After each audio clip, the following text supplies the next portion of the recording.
Internet पे इस bike की तारीफ करने वाली हजारों वीडियो मिल जाएगी। कोई इसकी लुक की बात करता है, कोई इसकी रोड प्रेजेंस की, तो कोई इसके थंब की। लेकिन ये वीडियो कुछ अलग है। इस वीडियो में मैं बात करूंगा इसके सबसे बड़ी 5 प्रॉब्लम्स की। जी हाँ गाइस, 5 प्रॉब्लम्स की। तो अगर आप लेने की सोच रहे हैं ये बाइक, तो 1 मिनट रुक जाएं और इस वीडियो को एंड तक जरूर देखें। ये जो मैं प्रॉब्लम्स बताने वाला हूँ ये मैंने खुद फेस किया है, क्योंकि इस बाइक को मैं ऑन करता हूँ और मैंने 4 महीने से इस बाइक को चला रहा हूँ। इस 4 महीने मैंने लगभग 5000 किलोमीटर चलाया है, जो कि हाईवे में और सिटी दोनों में ही मैंने चलाया है। तो जो ये वीडियो होने वाला है ये बिल्कुल ही जेन्युइन रहने वाला है, रियल रहने वाला है। तो ये वीडियो अंत तक देखिए, ये काफ़ी इंपॉर्टेंट है आपके लिए। तो चलिए बिना देरी करते हुए शुरू करते हैं ये वीडियो। इस बाइक का जो पहला सबसे बड़ा प्रॉब्लम है वो इसका वेट। इसका जो वेट है वो लगभग 200 केजी का है, और 200 केजी होने की वजह से इसको जब ये बाइक खड़ी होती है या पार्किंग में होती है तो इसको आगे या पीछे करना काफ़ी टफ होता है। अगर आप चला रहे हैं 125 या 150 सीसी की बाइक और उसके बाद आप इस पर शिफ्ट करते हैं तो ये आपको काफ़ी हेवी फील होने वाली है।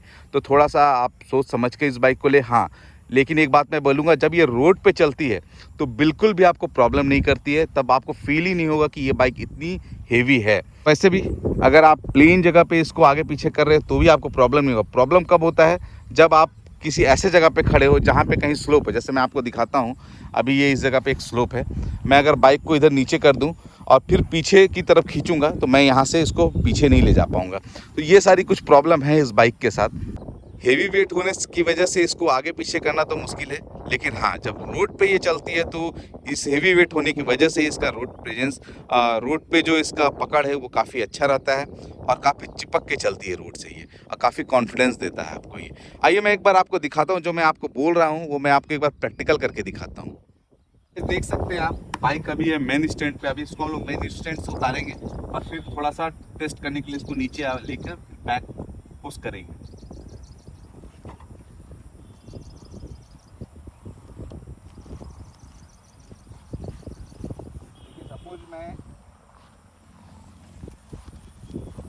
सपोज मैं बाइक को लेके यहाँ पे आ गया, यहाँ पे मैं लाया, इसका हेवी वेट होने की वजह से ये नीचे ही घुसता जा रहा है। तो ये भी एक प्रॉब्लम है, कहीं भी इसको लगा नहीं सकते। मिट्टी गीला है तो अंदर ही घुस गया। तो ये सारी कुछ कुछ प्रॉब्लम्स है, बट आप इसको प्रॉब्लम की तरह ना देखिए, क्योंकि अगर आप ये बाइक ले रहे हैं तो आपको इतना तो सहना पड़ेगा, क्योंकि बाइक एक्चुअली में हेवी है। आइए अब इसको एक बार बैक करके देखते हैं कि ये हो पाता है कि नहीं पाता है। और एक और बात बताऊंगा, जब मैं हम लोग पार्किंग में होते हैं, कभी क्या होता है कि बाइक में थोड़ा सा साइड करना है तो हम लोग इसको उठा के, इसको खींच के इस तरीके से थोड़ी अपनी साइड कर लेते हैं, या फिर इधर से उठा के थोड़ा सा उधर कर लेते हैं। लेकिन इस बाइक को आप वो नहीं कर सकते। आप इसको इस तरीके से पकड़ के आप उठा नहीं सकते, बिल्कुल भी नहीं उठेगा, कोशिश भी नहीं करना है। अब इसको रात में भी एक बार पैक करते हैं। सपोज ऐसा कहीं पार्किंग जगह पर खड़ा हो गया जहाँ पर स्लोप है, अब इसको आपको पैक करना है। तो देखो गाइस, हिल भी नहीं रहा है गाड़ी, तो कुछ ऐसा आप फंसोगे, क्योंकि अब ये बैक यहाँ से हो नहीं रहा। तो ये प्रॉब्लम है इसका। इसलिए मैंने बोला कि ये हेवी वेट इसका प्रॉब्लम है, क्योंकि हर जगह प्लेन रोड होता नहीं है। इंडियन रोड्स आप जानते ही हो, पार्किंग रोड से उतर के होता है। आप नीचे उतार दो, दोनों साइड गाड़ियाँ लगी, आगे आप जा नहीं सकते, फिर आपको पीछे खींचना ही पड़ता है, और ऐसे में बहुत मुश्किल होता है। तो आइए अब चलते हैं दूसरे पॉइंट की तरफ। तो बाय बाय बोलते हैं अब इस लोकेशन को। बादल अभी भी उड़ रहा है, एकदम फास्ट मूव कर रहा है बादल।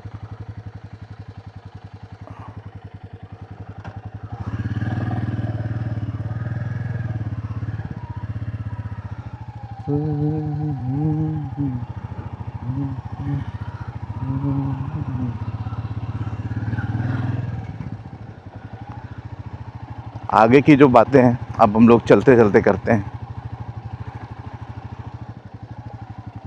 तो जो दूसरा प्रॉब्लम है इस बाइक का वो है इसका इंजन हीट। क्योंकि जब ये गाड़ी सिटी में चलती है ना, और अगर बम्पर टू बम्पर सिटी में ट्रैफिक रहता है, तो ये गाड़ी ठंडा नहीं कर पाता अपने इंजन को और काफ़ी हीट प्रोड्यूस करता है, और वो इतना हीट होता है कि आपके पैरों को फील होता है वो हीट।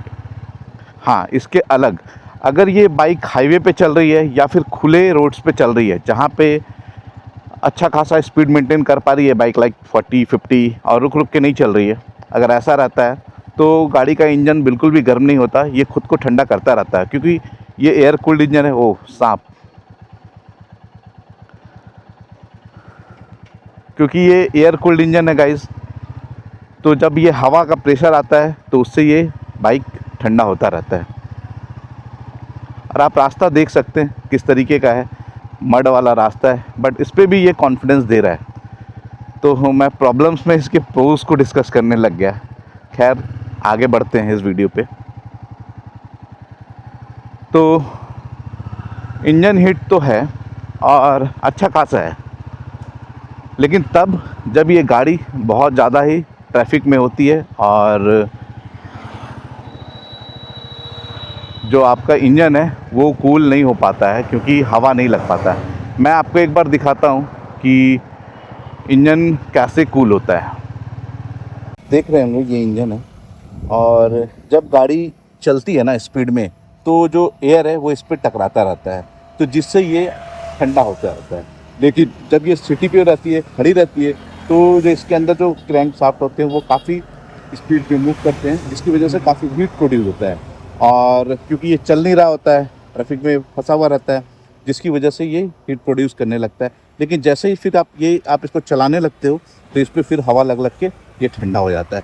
तो बस यही प्रॉब्लम है इसके इंजन हीट होने का।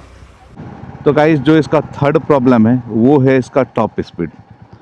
इसका टॉप स्पीड जितना है ना, उतना को ये अचीव करने में काफ़ी दम लगाती है। जैसे इसका टॉप स्पीड है 120 किलोमीटर पर आवर, जो कि 350 सीसी बाइक के लिए काफ़ी कम है। एटलीस्ट इसको 140 तक तो जाना चाहिए, लेकिन ये 120 तक ही जाती है।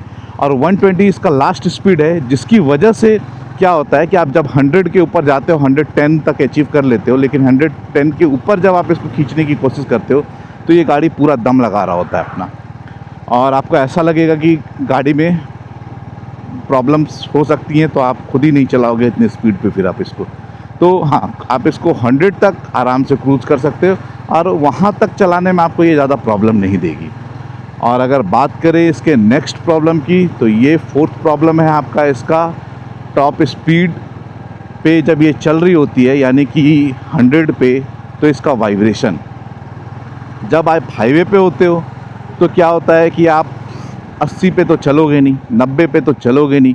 सपोज आपका 6 लेन रोड है, अगर 6 लेन रोड है तो आप उस पर 100 के ऊपर ही जाओगे, क्योंकि रोड खुला हुआ रहता है। तो आप 80 पे चलोगे तो आपको फील ही नहीं आएगा। तो आप जब चलाते हो इसको 100 एंड 120 और कंटिन्यूअस 100 पे चलाते हो, 110 पे चलाते हो, तो इस पर एक वाइब्रेशन आपको फील होने लगता है। और जब ये लंबी देर तक आप जब इसको चला लेते हो ना, तो वो वाइब्रेशन पूरे आपके हाथों, फिंगर्स, पैर्स सब जगह फील होने लगता है, जो कि मैंने फ़ील किया था अपने लॉन्ग राइड के ड्यूरेशन में। जब मैं बहुत लंबा चला लिया था, उसके बाद मैं अपने मोबाइल के स्क्रीन को टैप कर रहा था, तो मेरे फिंगर में टप टप की आवाज़ आ रही थी। इस तरीके का वाइब्रेशन मेरे हैंड्स में आ गया था, बल्कि मैं ग्लव्स पहन के चला रहा था तब।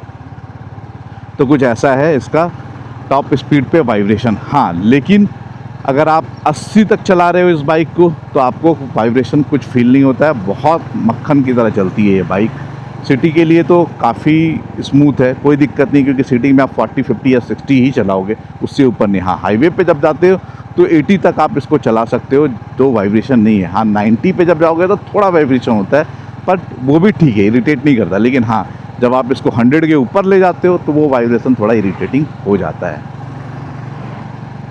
तो आइए अब फिफ्थ और सबसे इम्पॉर्टेंट जो होता है वो है पॉइंट इसका हेडलाइट का परफॉर्मेंस। नाइट में गाइस इसका हेडलाइट काफ़ी पुअर है। मैं आपको क्या ही बताऊं, आप 60 से 70 के ऊपर ही आप इसको ज़्यादा से ज़्यादा चला सकते हो हाईवे पे अगर लेके चल रहे हो तो। अगर 70 के ऊपर चला रहे हो तो आप अपने रिस्क पे चला रहे हो इस बाइक को, क्योंकि विजिबिलिटी बिल्कुल भी नहीं है इस स्टॉक लाइट की।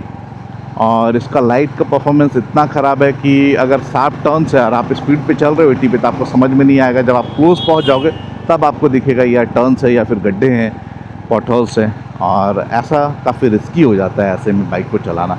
और अगर सपोज़ रेनी सीजन है और ऐसे में रात में आप इस बाइक को चला रहे हो, तब तो और भी विजिबिलिटी कम हो जाती है, तब तो और भी दिक्कत हो जाता है चलाने में बाइक।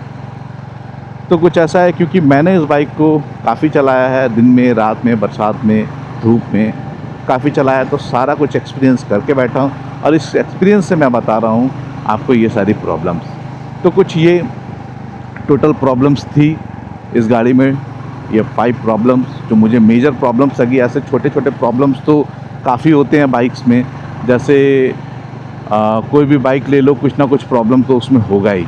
तो वैसे इसका भी है, माइलेज का प्रॉब्लम, मेंटेनेंस का प्रॉब्लम, ये सारी चीज़ें हर बाइक्स की होती है, अलग अलग होती है। बट ये जो 5 प्रॉब्लम्स है ना, वो मुझे लगा कि भाई ये आपके साथ शेयर करना चाहिए, क्योंकि अगर आप बाइक ले रहे हो तो आपको भी ये सारी चीज़ें पता होनी चाहिए कि इन सब चीज़ों को अगर आप इग्नोर करके अगर ये बाइक लेते हो तो फिर ठीक है। लेकिन अगर ये सब आपका एक्सपेक्टेशन है, लाइक टॉप स्पीड हो गया, आपको स्पोर्ट्स बाइक्स वाली फीलिंग चाहिए, आप सोचोगे 350 सीसी की बाइक्स है तो इससे रेस लगा लेंगे, तो ये सब इन सब के साथ आप नहीं कर सकते।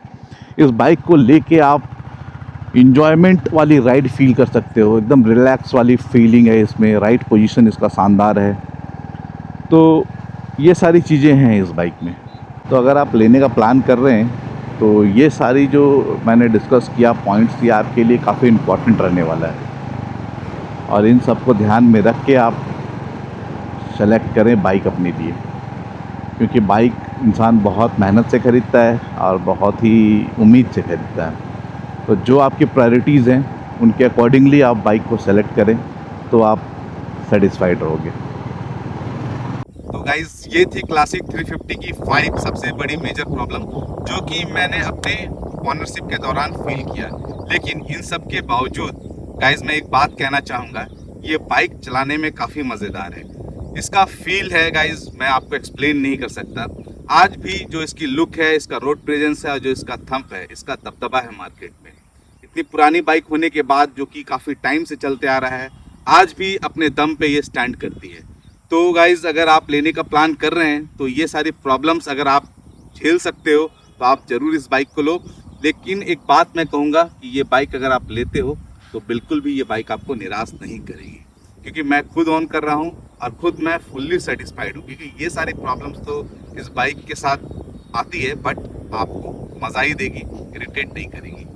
अगर आपके पास भी क्लासिक 350 है गाइस, तो कमेंट करके बताइएगा कि आपको इसकी सबसे बड़ी प्रॉब्लम क्या लगती है। और अगर आप प्लान कर रहे हो खरीदने की इस बाइक को, तो कौन सा कलर आपको सबसे ज़्यादा पसंद है और कौन सा बाइक कलर आप खरीदना पसंद करोगे। तो गाइस, वीडियो अगर आपको अच्छा लगा हो तो लाइक करिएगा, और नए हो चैनल पे तो सब्सक्राइब कर दीजिएगा। तो चलिए इस वीडियो को यहीं पे एंड करते हैं और मिलते हैं आपसे फिर किसी नई वीडियो के साथ। तब तक के लिए take care and bye bye.